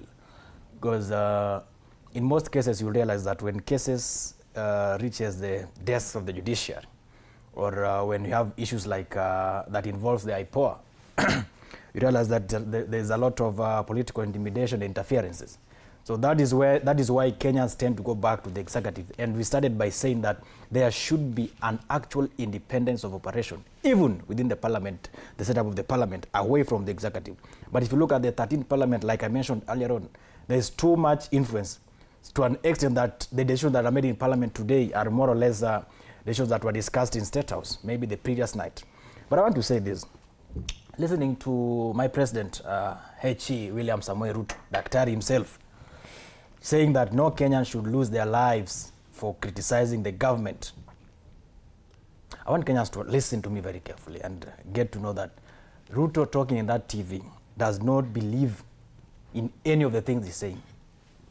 He does not believe even in himself. But should we expect him to believe it? He does not believe. He's a politician. In this document. He does not believe in the independence of institutions. My brother just like you will come on board. I've not talked. Listening to the president talking in that clip, I want to tell you that since the introduction of this document, President William Ruto is the only president who has violated this document from chapter 1 to chapter 18. Why? President William Ruto in 2005 was on record many times saying that this document does not fit to lead this country. He fully opposed this document. And today, he finds himself in a position where he must implement the document which he opposed. And that's why we've been having problems in this country. Article 36 is very clear, freedom of speech. But the young people were shot on the streets and killed, more than 70 of them, because they went to the streets to express themselves. That tells you the level of the level with which the president does not believe the document. Article 37, picketing. Young people were killed here. Raila Odinga then, 2023, almost died at Globe Roundabout because he was leading picketing. And the President, William Ruto, was at the helm. He did not believe in this document. Look at Article 10.2 of the Constitution, which establishes the rule of law. Tell me, since this government came to power, they violated the rule of law from all corners. Human rights violation. You just say ngwe, unapotea. Vijana wanatoka kwa barabara wanauliza masomo bei ya shule imeenda juu, wanapotea. So what are we saying? If the president wants Kenyans to listen and take him serious, then he only has one responsibility: implement this document. And my question is to you, Ken, is it up to the president? I'm talking about the other remedies that the Constitution has within itself to ensure its own implementation. Or are we faulting the document and saying that this document is solely dependent on the political class for its implementation? That's the question I'm asking. And let me ask, I'm answering you. And what I'm saying is this.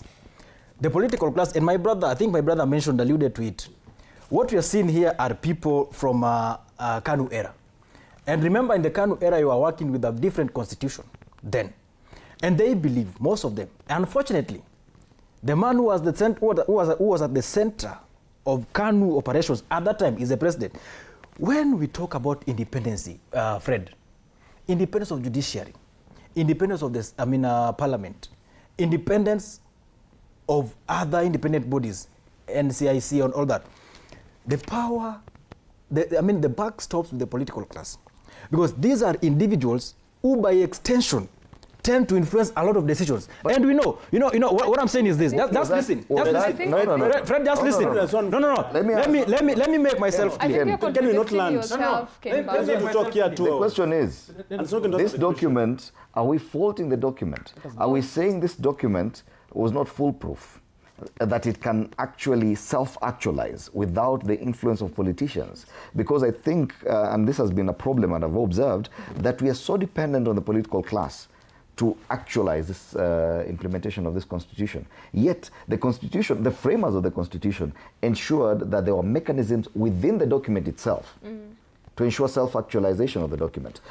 Aren't we being disingenuous when we just wait for the president or anyone in the political class? Let me just discuss it from a constitutional angle. We may argue it from any angle, but we'll do it from a constitutional angle. There are three arms of government. We have the judiciary, the executive and legislature. The legislature is under Chapter 8. The executive is under Chapter 9 of the Constitution. The judiciary is under Chapter 10. Those are the three main arms of government which operate and help in the daily operations of the nation. So which means 90% of the Kenyan people of structures, operating structures in government are under government.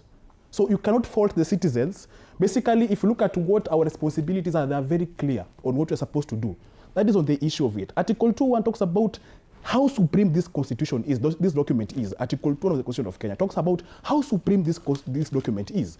Chapter 1 talks about the sovereignty of the people and the supremacy of this document. It empowers this document. And if you look at the purposes of even trying to amend this document, Chapter 16, the amendment of this document, it is so difficult. It's not a rigid constitution, but also very flexible. But if you look at the amendment process, Article 255 through a referendum, 256 through parliamentary initiative, and 257 through popular initiative, it's not an easy process. It has a lot of rounds and rounds for you to do it. So it's not rigid, but at the same time, it's not that flexible to amend it. But let us talk about Chapter 4, which is the most important. We say that Chapter 4 is very important, the Bill of Rights. Now we'll start from Article 23. Article 23 gives powers to the High Court of Kenya to look into matters and ensure that there's justice being served in the country. Is our judiciary doing that? Our judiciary is not really... So who's to blame there? Because that's a question. I think, yes. I'm asking why, because listening to Ken Babu, it's the president has failed. And we always say our politicians have failed. But why are we laying too much blame on the political class? And that's why is the document itself able to self-actualize? I'm trying to tell you. That's what I'm trying to. That's why I'm not listening. You're not listening to me. Okay. You're saying that Wetangula is the head of the National Assembly. Is he not a politician? The president is the head of the executive. He's not a politician. Is he not a politician? So are we faulting the document? Is he not a politician? Are we faulting the problem is our institutions of government are run by politicians. And in that sense, we may not achieve. And let me just finish on chapter 4, the Bill of Rights. Because let us not discuss this thing as if we cannot. It's very clear that the institutions of government are run. The head of the Senate is a politician. The head of the National Assembly is a politician. The president himself is a politician. So we cannot dodge from the political question. So are we helpless? We cannot dodge from the when it comes to implementation of this constitution. So the issue is, Floyd, are you saying we are not helpless? That the Kenyan citizen is helpless? No, I'm trying to say that there's something called the institutions of government should work on separation of powers independently. Now the problem becomes when now politicians infiltrate the independence of these institutions. That is the problem. As we expect them to do. So we cannot will always infiltrate it. I think I can come. No, yes, if they implement. My question is this. So politicians are influential. And they have their ways of doing it. So it means that, fine, as long as the politicians have their machinations, then that's it. We are helpless. But the Constitution says in chapter 6, it talks about leadership and integrity, not politicians and integrity. Yes, there you hit it on the nail. The role of the citizen in implementing this constitution. Yes, Jared? Thank you very much. The government and the politicians. That's the question here that you asked my two brothers, and they can't answer you. The government and the politicians. Let him answer. Umeshindwa kujibu bana. Be constructive, bana. Fred, answers. No answers. Fred, the government and politicians are a reflection of who we are. These people are representative of the people. They are not selected in isolation. So you are MP, you elected your MP. It's a reflection of you. It's the moderator. Relax. You are MP, you elected your MP, he was not unpicked. You elected your MCA. He's talking about government. We are the government. Who's the government? Government is the people. This government didn't come from heaven. They didn't fall from heaven. There are selection, there are election, and there are people who we live with in our society. When Fred asks, who is the problem in implementing this thing? It's not solely on the politicians as you put it. We have institutions, and Raila Amolo Odinga, our founding party leader, and one of the key figures who help us among his comrades and other leaders to gain this constitution, strongly believed that you can have separation of power and commissions and institutions to implement it. And that's why if you look as he's trying to break it down for us, which I love how you are doing it, my brother, is that the institutions that we have in the country, we expect the judiciary, that is not aided by the politicians as you put it, to implement the constitution fully. I think I mentioned here yesterday that we had our two former Chief Justices, that is William Mutunga and Maraga in Jivanji. But when they were at the helm of the judiciary, some of us feel that they didn't implement this constitution fully. Today you talk about both governments, that is the Senate and the National Assembly. Yes, they're politicians, but are there politicians that are mandated to do a thing? If they fail to implement it, I think you have the power to recall. We have that power within the citizens to do what needs to be done. My brothers, Ken and Wakili and Floyd, this implementation of this document is not on only politicians. We expect this commission that we are having in our constitution. We expect these arms of government to work separately and to implement this document fully. For some of us, still strongly believe that this document is very progressive and we can achieve the remaining percent that haven't been implemented. I think, as he was putting it, this is a living document. This is a work in progress. And I can see him shaking his head, Wakili shaking his head.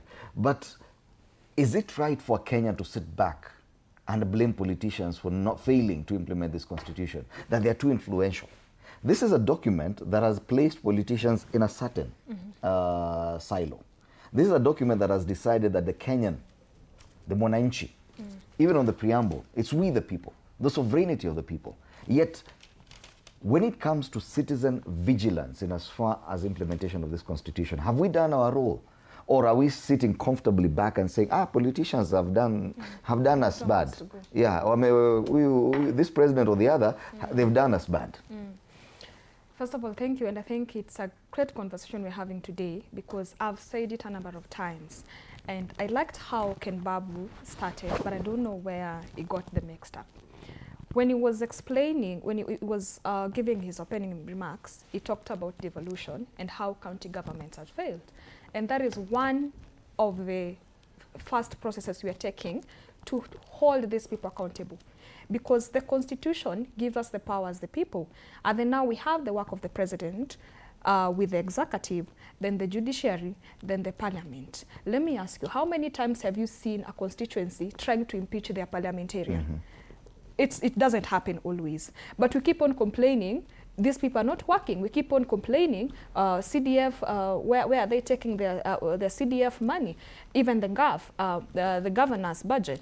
But you don't see any person initiating the impeachment, meaning we don't take our role as citizens seriously. When it comes to parliament, let me just take to parliament. And I gave the context of that when I was talking about the 2024 finance bill.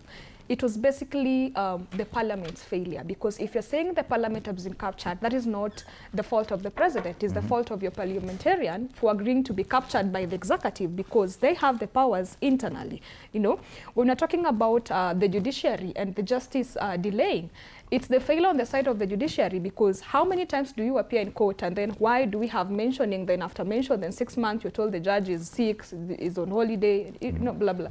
So if we keep on letting these people escape in the name of president, or the president must go, or the buck stops with the president, yes, the president has a role to play in implementing all these things. But we have, this is why we have institutions, and these institutions have a budget for a reason, to do all these things. So if we only start pointing fingers at the right people, then I feel we will be able to implement our constitution fully. If it's the judiciary and we say, why are this not working? If it's when it comes to police, we say the IPOA or the investigative bodies. When it comes to corruption, we say ESCC. Why haven't we seen you have arrested so-and-so? Why is this person still running for office yet you have pending corruption cases? You know, so if we just start pointing fingers at the right people and just stop, we have a problem in this country whereby it's easy to get us debating about the wrong thing. Because right now when we're talking about the issue of constitution implementation and accountability, we are running to the president has failed. Yet we forget, down from the MCA, it's a whole rotten system, you know, down from the MCA to the governors, because we realize even down there, they don't have much powers as MCAs. Their job is to stamp what the governors have said. But why are we not talking about these things? Because there's 9 billion to 11 billion, or even more. Some get up to 12 billion annually, going down to the counties, yet we don't see anything happening. You see right now, where I come from in Nyanza, we're talking about marginalization, yet we forget 90 billion has been sent over the past 16 years. And that's a lot of money. And that is a lot of money. Enough, if we might put it on marginalization, but what has your 90 billion done for these 16 years? When it comes to parliament, why do we have people running for the 3rd term, yet we are still talking about we don't have schools in our communities? We want to call President William Samoei Ruto because we don't have a functioning school in Murube, where I come from. You want to yet call, you've elected the MP for 3 times over and over. For 3 terms, you know. You want to call President William Samoei Ruto because we don't have drugs in Migori Level 4 hospital, where I come from. Yet we have the governor there who has a budget and is supposed to be budgeting for the health and providing oversight. We want to call William Samoei Ruto because someone was killed on the streets during protest. Yet we have the police, we have the IPOA, we have the judiciary, we have the DCI. You know, these are the people we should, if we are to occupy, we go to Kiambu Road and occupy DCI. We go to IPOA offices and occupy. We go to NCIC. Why are they not bringing Kaluma and Gachagua for their remarks? You know, so if we just start pointing fingers at the right people, I feel as a country, our problems will be half solved. And I feel because when you come back to even our CS, the executive now, when you talk about the CSS and the PSS, we also get it mixed up there because we don't know the role of the CSS. We come, we see right now I think I saw a boy being fundraised for to go, I think it's a skater or golf, bring something, and we see running around with pay bills. And we have a minister in charge of sports. You know, why are we doing, these are people representing our country. And then we will say the president is not supporting this boy. Yet we have a minister in charge of sports with a budget to run that ministry. So if we just start pointing fingers at the right people, the buck stops with the president, but it also starts with us. Yes. One of the fundamental things that the new constitution did is to give the responsibility to the Kenyan. Yes. Forget about the president. It is you, the Kenyan. We, the people. Sovereignty of the people. Yet the Kenyan has reduced himself to just playing their role every 5 years, going to elections. And even when they do that, they ignore Chapter 6 of this election, of this constitution, and elect the worst that you can get into office, and then sit back and complain for the next 5 years.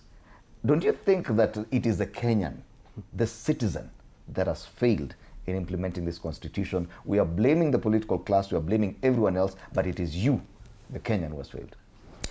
Fred, let me say that I've listened to all the panelists, and I agree with what you're asking, if the question should be the Kenyans who have failed. But Fred, there's something we are trying to run away from. And I will put it in black and white. And you need also to understand it from the perspective of a journalist. There is something we are trying to run away from. The reality on the ground. We cannot come here and sit and make cosmetic statements and sugarcoat everything and start asking ourselves that, oh, this is a reflection of... When William was running for president... It is cosmetic to understand that the Constitution... No, what I'm saying is this. My sister has mentioned something, Oyer has mentioned something to do with the power to recall. This document does a clear explanation on how to recall an MP. On how to recall leaders. But do you know the process of recalling a single member of parliament? If it was that, smooth way, I can tell you that the entire parliament ought to have been called by now, recalled. So the following what happened. Kenyans are trying to do the best they can do.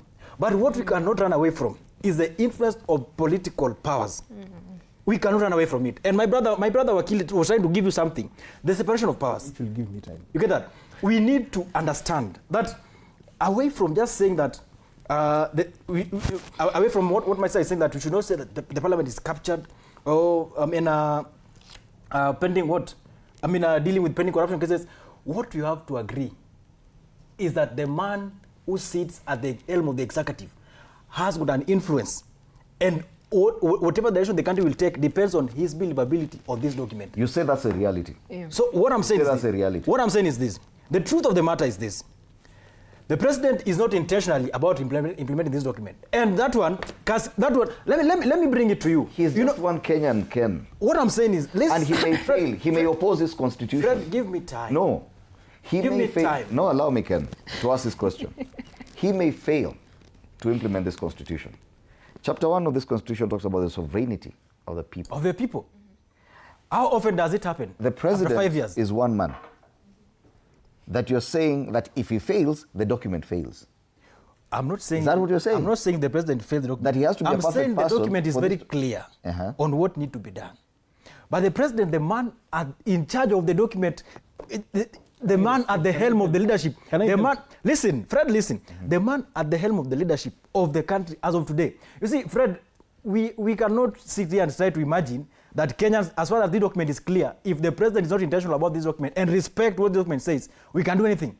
You can't do anything? What we did in 2024, listen, what we did in 2024, we went to the streets, and in accordance with the document, what was the results? We lost over 70 young people. Do you want us to go that direction? No. Do you want us to go that direction? No. Saying? You will not intend. Listen. I'm putting up my point. You will not intend to see us losing young Kenyans on the streets. We are listening to this document. That's what I'm saying. If President Ruto is intentional about this and respects the document, and Kenyans go to the streets and ask him, "Can you do the right thing?" He should respond by doing what this document dictates. Are presidents perfect people? That's what I'm asking. They are not perfect. They are not perfect. Are we expecting them to be perfect? Listen, my sister here has mentioned dealing with specific institutions. If you go to DCI, this is not going to be the first time we've been told at DCI that there is an order from above. Who is the above? Who is the above? You see, these are not the realities. These are the things we are talking about. There is how things should happen, and then there is how things are happening. This constitution is very clear. There is every institution that has a responsibility and should do it. But we cannot run away from the fact that there's a man sitting somewhere who is influencing and contradicting this document. So we, as citizens of Kenya, and we are not, we have shed our power and ceded ground to one man and said, if you fail, fine, we have failed. Can I be given time so that I just explain it? Yes. In a good manner. The role of the citizen. Yeah, can you give, just... Yes, on that one. Yeah, so that you avoid a lot of emotions when people are not there, okay? It's ridiculous for a drunk father to complain about drinking children. It's crazy. You can take that to the bank. What happens is this, the Constitution of Kenya, and that's why when I hear you people argue, I wonder. There's something called types of democracies. Now, other types of democracy, we have the direct democracy and the indirect democracy. Now, in an indirect democracy, the approach is through the social contract theory. Now, using this method, the citizens entrust the government with the responsibility of protecting their rights. okay? Because all of us cannot be leaders. So for that particular reason, the citizens entrust the state through the social contract theory for the state to do and perform some rights and protection on their behalf. So when I delegate to you power, you don't subdelegate the power. I give you power to protect my rights. I tell you, hey, you'll be cleaning this place every morning. Then you come and tell me, when I come tomorrow morning, you tell me, you know, I cannot do it because, you know, other members who are supposed to bring the moppers and brooms. It's crazy for a driver to complain about a failed engine brake when the vehicle has caused an accident. Like, it is your responsibility to do this job. We have given you, we have lost our rights to give you this mantle for you. Yeah, that is it. The social contract is basically the citizens losing some of their rights because we can all be leaders. But we decide to lose that right to give you an opportunity to go and represent us. Why are we doing that? The indirect democracy. That is how the system works. So once we give you the responsibility, let me ask you a question. When the president lives here and goes to Tana River County and says, hey, barabara kutoka Oljorok, kukimbia mpaka pale, I've put for you 500 billion for construction. Is there a budget for that in the Kenyan government? Is there a budget for the president? Have we ever had a budget for the president? Yes, we do. Have we ever heard of a State budget? House allocation. No, for making roadside announcements. That I'm going to build this road, for making roads. Is there that? For school uniform for students to use, for choir, SDA members, for choir members, for church donations. Kuna such a budget. It is not there in the Constitution of Kenya. But where's the money coming from? So I will tell you that this whole power, actually he is the head of the executive and government. So, and that's why chapter 6 talks about leadership and integrity, not politicians and integrity. As every citizen, and it's a responsibility, a civic responsibility for every citizen to have integrity.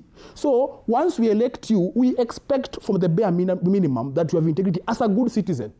A good citizen should have integrity, should be law-abiding.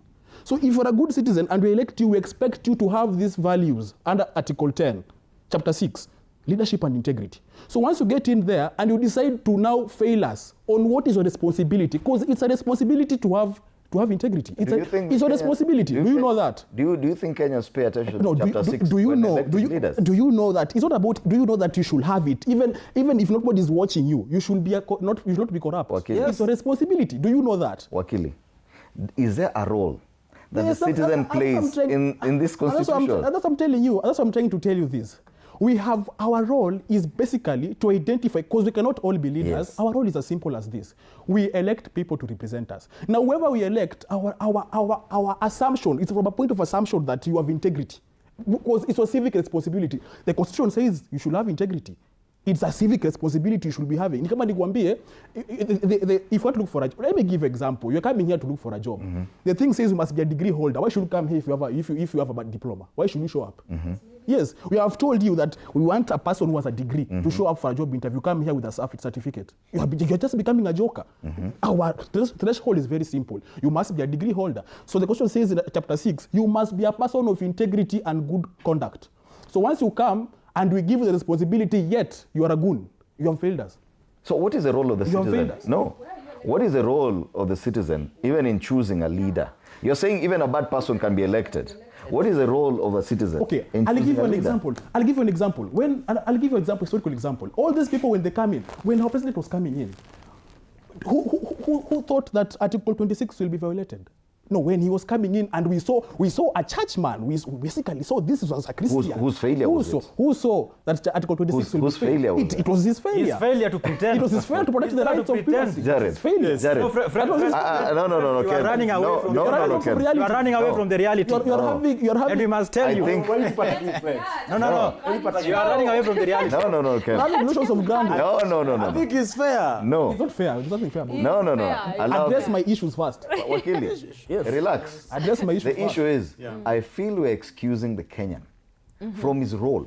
Which role? Yes, he has ceded ground, and you say he has ceded ground, and ideally he should. He should. Why? Because the Constitution provides for that. No, Akili. The very first chapter of this Constitution gives power to the people. Mm-hmm. And we've talked about this. Is it just a statement we make that the people shall? So what are the power of the people? No. What are the power of the people? No. What is the power of the people? Is it the people shall or the people may? What is the power of the people? I'll ask you, what is the power of the people? Allow me to ask this question to Jared. Yes. Don't you think we're excusing the Kenyan in as far as implementation of this Constitution? That, yes, they've ceded ground. For example, Article 89 that I think Ken Babu mentioned on the recall of MPs. It has failed. And no parliament will come and actuate that article. No parliament will come and say we are going to enact a law that can facilitate our removal from office. True. So we are still going to sit back and blame parliament. Fred, before I answer that, it's also very important. I think, as my brother was saying, that we have completely ceded ground. It is not true. Actually, there's one of the gap in this constitution on the public participation. I think that's something that is always there, but in most cases, it is dubiously done. And this comes back to a number of our citizens. When people are called for public participation, very few people do turn up for it. That's one. That one. Number two, a number of them go into the public participation space without proper, not understanding, but proper research on maybe what we're going to discuss. When you're saying that we have ceded ground for the politicians, I don't know what he means. And there's a statement that I said before that the leadership that we are having is a reflection of who we are, but the people who elect them. We remember 2022, during the election, when there are some quotas that say that we are in the way to namtaka. What does that reflect back to us? Mutaki kwambia, that thief is ours, that's the one we want. Number three, in most cases, kuna wenye wanasema, nitakuta Kiswahili, afanyi tusamalize na sisi atujui in 5 years atakuwa wapi. So again, it's giving citizens and the type of leadership that we are expecting from our country on handouts. It's talked about chapter 6. This goes to, again, our commissions that we are having in the country. EACC, the IBC, and other commissions who are clearing leaders with questionable characters. Why are they being given a chance to run for these offices? And then it comes back to the citizens. We know these people. Why do we vote them in and expect them to change in that short time? So this thing is not on the leaders in there. It starts with we ear down ear. I think it's also very important that we are forgetting, apart from maybe the public participation, on the civic education, political education that our people are having. A number of people, maybe this constitution was very complex. They didn't understand it in depth. Maybe we need to break it down properly in our generation. As they were complaining about those in the Moi era, what are we doing today to break this document to be palatable with the people? If it is translating it to Doluo, to Kiswahili, to Agikuyu, to Akamba, in a way that the common mwananchi will be able and will be capable to understand it in depth. Are our people having a deep understanding of this constitution and how to implement it? In this region, East Africa, this is one of the best documents, very progressive, but we are having a gap again on implementation. That people do want to blame it on one quarter of governance, turning another blind eye on the other quarters, and other commissions that have been entrusted to do the same. You've asked a question on the election of our people or the election of the leadership. I think it's very important for us. We are now less than a year to election. Already we are seeing sentiment. We are seeing people with questionable characters. Some of them are the people rolling the campaigns, and wananchi are comfortable with them. This comes back to us. Is a constitutional lawyer, I think, if I'm not wrong. They're the people at some point who are maybe failing us. In this studio here, you may not be able to break it down to our viewers to understand this thing in depth. You give this ambiguous words, ambiguous explanation, making it very difficult for consumption for that person who is watching back at home. Fred, it's also very important for us in the gaps that we are having in this document. I've lost it. I had it somewhere. I've gotten it. On the 2/3 gender rule, we remember Maraga ruled about it some time back. But why was it not implemented by Uhuru Kenyatta? Why didn't we see Maraga and other agencies of our governance taking it up? Not only the question comes in, Wakili. Maybe you let me in here. When the president failed to implement the advisory from the judiciary, what ought to have to be done then? That's the question. It also comes to the social economic rights that I think one of them William Ruto is trying to address. On the housing, that was one of them. We have food, we have healthcare. We are talking about water. No. These are some of the things that we need to look into properly. Away from politicians, the role of the citizenry in staying vigilant on the implementation of the Constitution. The thing is, and I feel, is that we focus too much on the electoral process, on electing leaders, and even the citizen just waits for the 5 years. And even then, they elect the worst that we have. Then sit back and complain that this Constitution is not being implemented. Why? Because of this person I elected. Yet you elected the worst. don't you think, Faith, we are really excusing the citizenry? I think I've said it before, we excusing the citizen, but I won't put the blame on the citizen per se. I mean, fully, yes, we are to blame, but also the leaders we elect, which we elect. Back to the citizen. Yeah, it is back to the citizen. When it comes to public participation that he mentioned, I think it's done as a procedural kind of thing, but not as a genuine civic process. So that also goes back. So when we talk about educating people about the Constitution, it's supposed to be done by the MPs and the relevant bodies. But now, you see how we do our public participation. You bring people who are aligned to you to come there, you know, support na mambo inaisha, we take photos and it's done. But when it comes back to electing these leaders, it's us.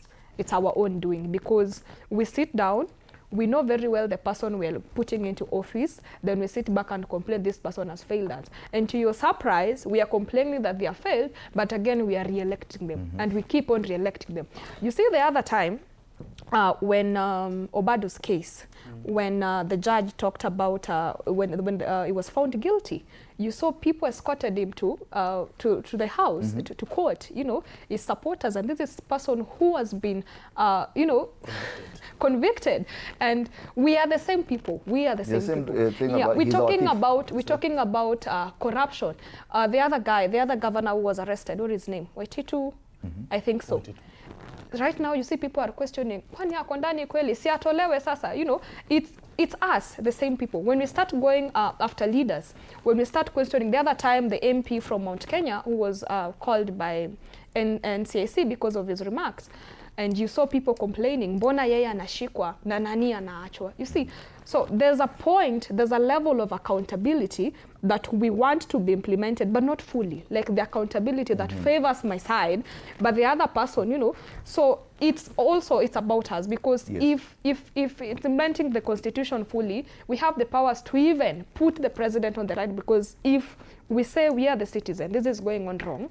And the same thing we did in 2024. We are occupying these MPs. Why are we not doing that right now? Exactly. Why are we not giving them that hard time? We have about 7 minutes to the end of the show, so I'd like to give each one of you an opportunity for your final words. But even at the county level, in as far as devolution is concerned, there's something called the CIDP.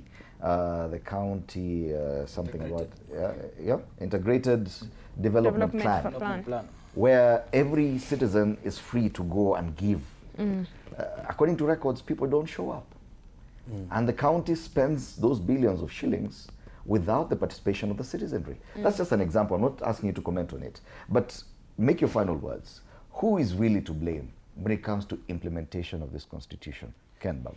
Fred, let me as I make my final remarks, let me say this. I'm a very realistic fellow. And I will tell you that even people seated here who are purporting to be now saying that the citizens are failing, when they leave this platform, they cannot take to account that president that they are now defending. The truth of the matter is,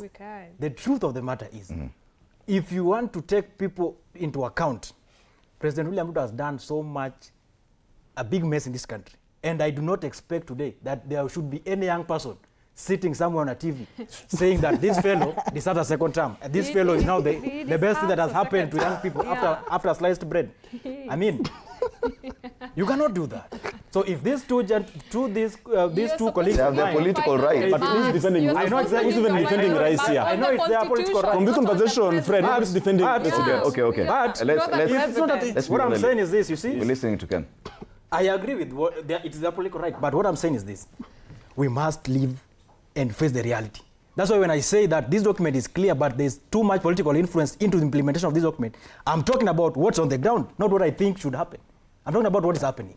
So we should not come here and start imagining things. If we want to solve a problem, we must identify the problem and bring it out as it is. President William Ruto has got so much influence on the failure of implementation of this document. Finally, I want to say this. On the issue of NCIC ought to be operating independently. But it is being subjective based on who is talking and what are they saying. MP, Homa Bay Town, Peter Opondo Kaluma, made very serious sentiments prior to the Linda Mwananchi rally in Homa Bay. And people were killed, people were beaten, property were lost. And then when he was invited, he tells them that he's busy on a state duties. He cannot appear. The fellow is just roaming around Koinange Street. He's in this country. Get that? Kagusha made a statement and he was arrested. He was taken to DCI, he was taken to whatever, he was questioned. What is special about Opondo Kaluma that he cannot be found? Because he's doing some state function thing. So what am I saying? What am I saying? When you hear people coming out and saying that it is the intentions of the government and people in power to protect people they perceive that are selling their agendas from facing the true law, course of the law. So that is what the problem is. Finally, recently, just 2 days ago, a group of MPs from Nyanza came and did a press statement warning Rigathi Gachagua from not stepping foot in Nyanza. That alone amounts to the sanction by NCSC. Why? This question is very clear. Freedom of expression, association, and engagement. And movement as well. And movement. Rigathi Gachagua equally so is entitled to the provision of this constitution. And he has the rights to move around this country. If you feel that he should not come, he is not coming to a village, let him go and engage the people, that, as you said, of those regions. Finally, when you say, I'm just finalizing. When you say that this leader should not come to this area, and there are people from your community who lives where he's coming from, you are endangering the lives of those men and women on that side. Right. And therefore, NCIC must take action on those MPs and question them, what did they mean? And the meeting and the rally of Nyanza by Rigathi Gachagua is going to happen as soon as he comes back. Na nitaiongoza. Thank you, Ken Babu. Floyd. Oh, thank you very much. For me, my parting shot is, first of all, I want just to say that I will always respond to the calling of my time. Even if we argue here the whole day, actually the two of you should not be talking about this constitution because you are talking about question about character. People have question about character. So you want to say our No, it's final comment. No, you'll get your opportunity. You'll get opportunity to respond. So just hold your horses. Just hold your horses. So you should be asking about question. You're talking about question about character when the parties are coming from are question about character. So you should not even discuss anything to do with question about character. And you must always respond to the calling of your generation. So if it's your time to respond to the fight for your rights, fight for the rights of the people, do that. If your business will be coming here to slogania about government projects and what the government has done, you are becoming a shame to this country. So you should style up you people and respond to the generational calling that you are having. All right. Thank you, Akili. Jared, final comment. It's your final comment. If you want to respond to him, that's up to you. Okay, thank you very much, Fred. First, it's so unfortunate as incoming Senator Nairobi personalizing and trying to profile the constitution to fit an individual. I think the same individual is trying to profile against other quarters, even warned during the campaign in Olkalau, told their colleagues in the alternative government not to step into the same area. He was not summoned. So an eye to an eye, maybe, I don't know. Number two, we are not defending the government. Neither didn't we come here to defend individual. It was us to interrogate the document and where we are with it. I'm afraid there are still areas that need nitty-gritty to be checked in this document. There was a proposal which were made during the BBI proposal, which I think how I wish they could have been adopted or find the ways on how we can relook into them. Fred, allow me to go into this in 1 minute.